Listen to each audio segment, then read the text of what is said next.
La Reserva Federal puede complicar el futuro de Shiba Inu. Hola, soy Kim. El día de hoy te traigo las noticias más importantes para el mercado de las criptomonedas y también para Shiba Inu, y tenemos que hablar de un montón de cosas como de costumbre porque he visto muchas noticias que quiero contarte y que creo que van a tener mucha importancia con lo que pase en los próximos días e incluso semanas. Muchos están hablando de meses también porque estamos viendo cómo salen muchos analistas que llevan bastante tiempo en los mercados financieros, no solamente en el de criptomonedas, sino también en la bolsa de valores, que han hecho análisis muy profundos y lo mejor de todo, que han estado en otras crisis, en otras recesiones, y nos están comentando, o al menos están, sí, ofreciendo un poco su perspectiva respecto a cómo podemos salir de esta, cuándo vamos a hacerlo y cómo puede empezar a recuperarse nuestra inversión a partir de aquí. Vamos a hablar de Shiba Inu, como te he dicho, vamos a hablar de todas las criptomonedas, de análisis técnico, de número de holders, como solemos hacer, y muchas otras cosas súper interesantes. Así que vamos directamente a ello, y es que nos están diciendo que Shiba Inu toca un soporte clave. Ojo, que produjo un aumento del 100% en julio. Ya de primeras, esto es un poco, se basa en lo que también te estaba comentando hace un momento. Si en el pasado ha ocurrido esto, si en julio tuvimos un rebote del 100%, obviamente esto no indica que sí o sí el precio de Shiba Inu mañana se vaya a disparar un 100%, pero es cierto que las ballenas y los traders, a la hora de basarse en sus operaciones, uno de los factores que determina sus operaciones es ver lo que ocurrió en el pasado. Imagínate que Bitcoin llega a 20.000 dólares, ¿no? Que en un momento fue resistente, perdón, fue máximos históricos en 2017, pues ahora si estamos en esos 20.000 dólares tiene mucha importancia, porque no solamente llevamos mucho tiempo lateralizando o luchando contra esos 20.000 dólares, sino que encima hace 5 años tuvo muchísima importancia. Pues esto es lo mismo, obviamente a un nivel más bajo, pero aún así tiene bastante importancia. Y oye, pues en el peor de los casos nos vamos a quedar como estamos ahora, y en el mejor podemos tener un gran aumento, un gran repunte. Esto, si no me equivoco, en julio fue cuando empezó a salir el tema de Shibarium, el tema de la... decían que en este trimestre, en el tercer trimestre de 2022, iba a salir la beta y que íbamos a poder empezar a probar los validadores, diferentes solución de problemas y demás. Entonces ahí tuvimos una subida muy grande, seguramente porque las ballenas se estaban preparando. Y hablando de eso, también hay que tener en cuenta que estamos ya a 20 de septiembre, al menos cuando estoy grabando este vídeo, y debes tener en cuenta que falta apenas unos días para que salga tanto el juego NFT de Shiba Inu, según nos han dicho, y Shibarium, que dijeron que la idea principal seguía manteniéndose, que es a finales de septiembre y un poquito después, como muy tarde, ¿no? Según nos comentaron Unification, así que a partir de ahí veremos cómo se desarrolla, pero es que faltan menos de 2 semanas para que seas consciente de que vamos a tener momentos muy moviditos. Incluso también estamos hablando, o sea, también en cuanto a lo que te acabo de comentar, el juego NFT que ya ha salido en la Play Store de Australia. Básicamente vemos cómo seguimos avanzando, ahora ya está completamente disponible, supongo que estarán haciendo todo el tema, lo que vimos también en el primer país, que lo sacaron, que básicamente era un poco jugar con la capacidad de los servidores, ver cuánta gente se lo descargaba, cuánta era la demanda, ¿no? Sobre todo para aplicarlo a ese posible, bueno, posible no, ese lanzamiento mundial que acabará ocurriendo, y por supuesto también a distintos países, o sea que en ese sentido seguimos avanzando y siguen actualizándonos este tipo de noticias. El desplome de Bitcoin y Ethereum continúa mientras el rendimiento del Tesoro de Estados Unidos supera el máximo de junio.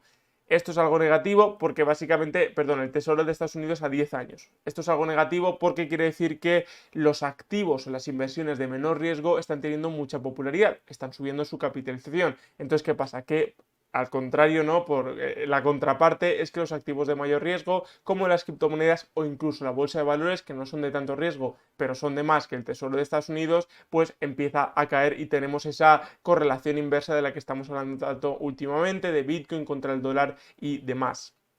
El precio de Bitcoin no alcanza los 20.000, como te estaba comentando hace un momento, parece que se nos está resistiendo, tenemos una resistencia, no, básicamente tiene bastante sentido, bastante importante, en la que pues eso, el precio no está pudiendo ir más allá, y eso es algo negativo porque si se convierte, como se continúa manteniendo esa resistencia, puede ser algo muy malo para el mercado de las criptomonedas en general, no solo para Bitcoin, porque ya sabes que al final la mayoría de criptomonedas, salvo en casos muy concretos, acaban siguiendo al pie de la letra lo que hace la criptomoneda como capitalización.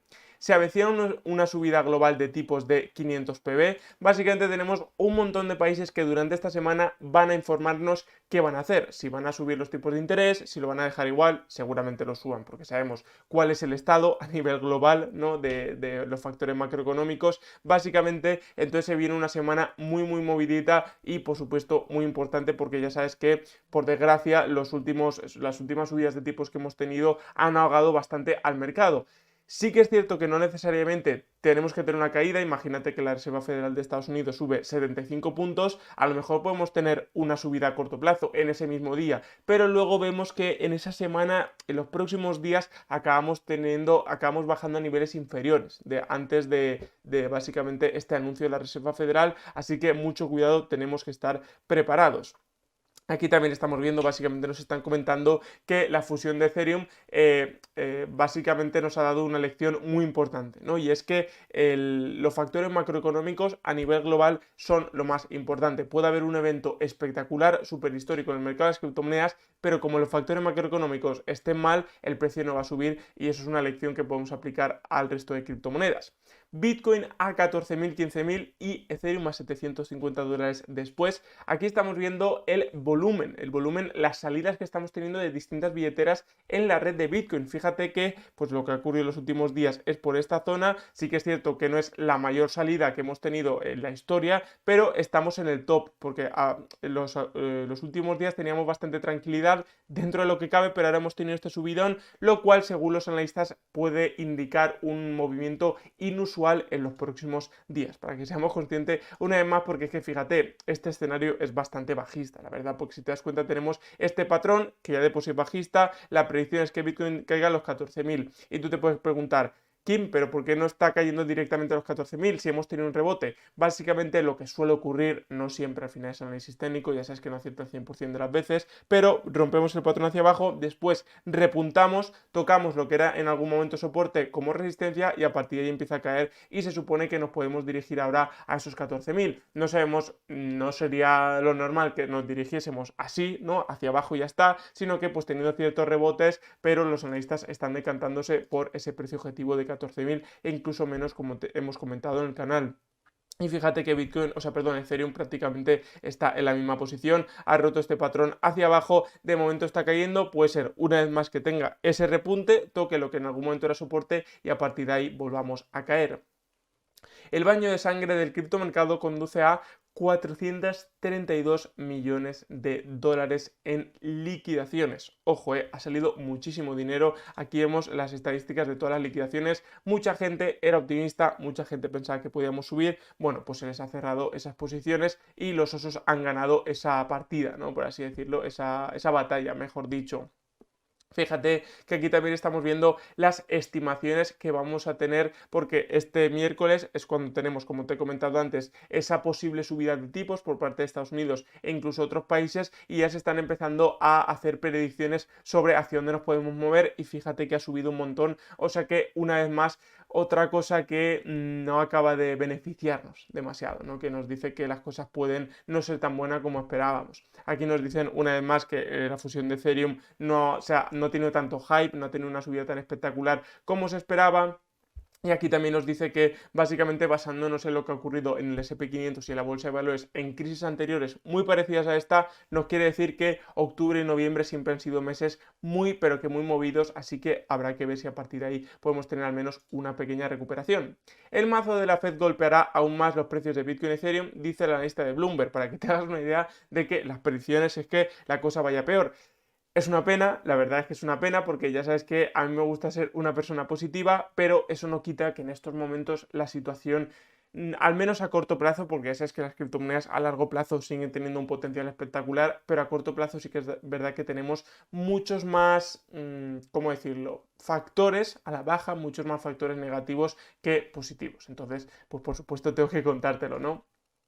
Hacer largo el fondo de Bitcoin o mirar y esperar. Los comerciantes de Bitcoin planean su próximo movimiento y es que tenemos una cosa muy interesante porque no hubo impacto en las métricas de derivados de Bitcoin durante la caída del 9%, 9-10% que tuvimos ayer, básicamente se mantuvo igual. Esto lo que nos puede decir es que fue una caída por así decirlo, muy repentina, por supuesto, pero como que no se había preparado, ¿no? Como que fue algo aislado y que a partir de aquí podemos recuperarnos. Ya te digo, es una teoría, porque los factores anteriores, como te he dicho, pintaban mal y pintaban que podíamos ir cayendo incluso mucho más a esos niveles de 14.000, pero bueno, para que seas consciente que en este sentido, pues tenemos un factor positivo o al menos no tan negativo como los otros. Podría haber tocado fondo, pero depende de obstáculos macroeconómicos y globales. O sea que si nos bajamos en eso, perdón, si nos pasamos en eso, parece bastante complicado realmente que hayamos tocado fondo. Ojo, esto es importante. Las autoridades de Corea del Sur piden a la Interpol que emita un aviso rojo para Do Kwon. Se ve que están habiendo bastantes problemas. Do Kwon, el fundador de Terra Luna, dijo que no estaba huyendo de ninguna autoridad ni nada así, que estaba colaborando, pero la autoridad en sí nos está diciendo que no está colaborando y que hay que emitir un aviso rojo y este tipo de cosas para que seas consciente de lo que está pasando con el caso de Terra Luna, que parece que la cosa se va a complicar una vez más, así que habrá que ver cómo esto puede afectar al mercado de las criptomonedas.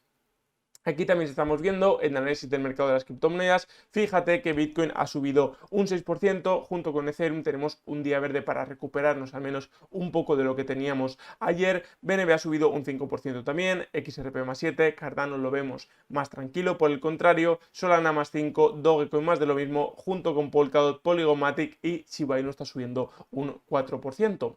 Fíjate que en cuanto al volumen, por supuesto tenemos más tranquilidad, fíjate que ha caído un 32% y estamos en los 257 millones de dólares. Lo que nos dice el análisis técnico es bastante claro, estamos teniendo cierta recuperación, fíjate que no volvimos a caer por debajo de los 1051, bastante bien, poco a poco recuperándonos y parece que esta resistencia de los 1097, que ayer te comenté que según nos estaba indicando esto se había resistido, ahora parece que ya la hemos superado con más fuerza e incluso fíjate que en estos momentos estamos superándola, así que oye, dentro de lo que cabe es algo positivo que Shiba Inu esté respondiendo de esta forma. Vamos a ver el análisis del número de holders y es que Shiba Inu ha ganado 600 holders en las últimas 24 horas y comenzamos a aumentar a un nivel más rápido porque estos días eran de más 300, más 400, mucha incertidumbre, se juntaba con el fin de semana, ya sabes, ¿no? Los distintos factores que al final acaban teniendo esa importancia, pero hoy ya empezamos a recuperarnos y poco a poco volvemos a esos números más altos que tanto nos gustan y ya estamos por encima del 1.223.162 holders, lo que nos pone encima del máximo histórico. Ya sabes que constantemente estamos llegando a máximos históricos porque Shiba Inu nunca había tenido tantos holders en la cadena de Ethereum, así que algo muy positivo, queda muy poco para Shiba Inu, queda muy poco para jugar el NFT, tiene pinta de que las cosas se van a animar dentro de muy poco, que no se te olvide suscribirte y dar a la campanita. Hasta la próxima.